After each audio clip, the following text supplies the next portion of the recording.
Hey there, Running Start 12th graders. Mr. Rovick here. You received this email because when I look at School Links, it shows that you have some overdue School Links activities. And why is that important? Hopefully you were aware of this. If you checked other emails from earlier this year, the School Links is our High School and Beyond plan, and the High School and Beyond plan is a requirement by the state to graduate in high school in the state of Washington. So nothing I can do about it or anyone else, it is a requirement.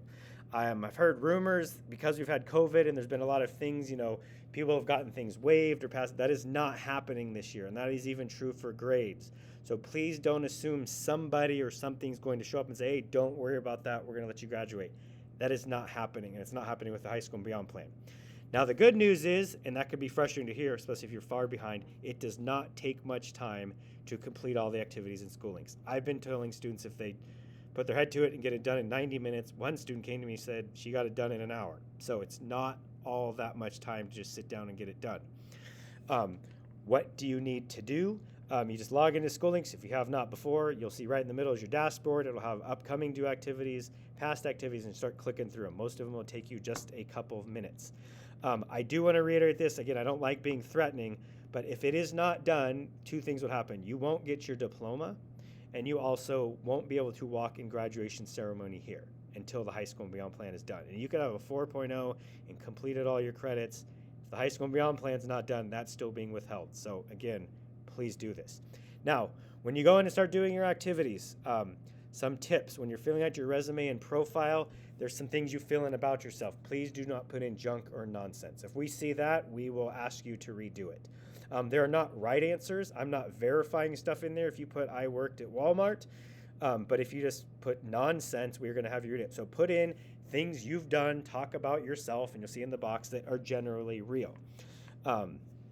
Secondly, and probably most important to me, when you're setting your 4 goals in there, there's a post-secondary goal, career goal, and if you have a college goal, make sure those represent what you are actually, in fact, planning or thinking you're doing at this time.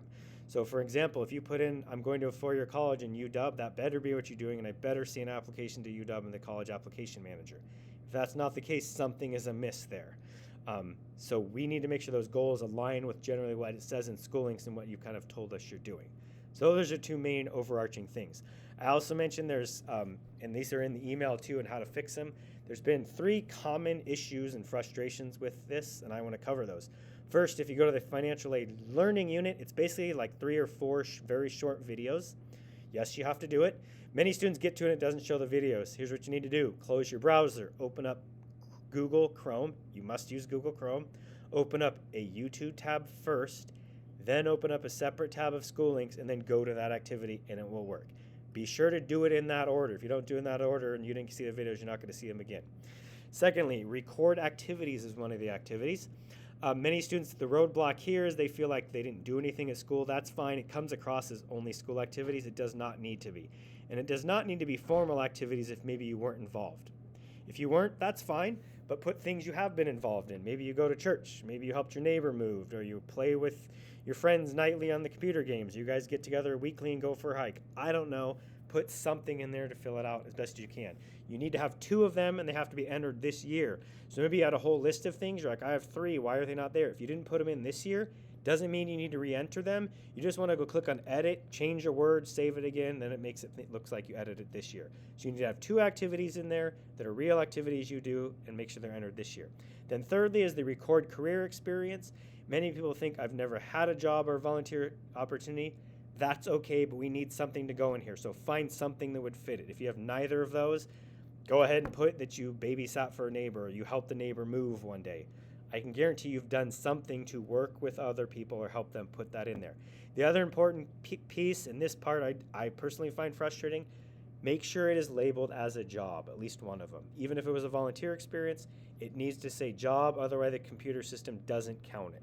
So if the only thing you did was volunteer to help your neighbor move, and you put volunteer, just change that to job so the system recognizes it and knows it's entered. Again, you only have to do 1 career experience. Those are the 3 most common issues. You may have other questions. Please reach out to me via phone or email. I want to help you get this done. So it's one less thing you have to worry about to your path to graduating high school and moving on to what's next for you. Take care.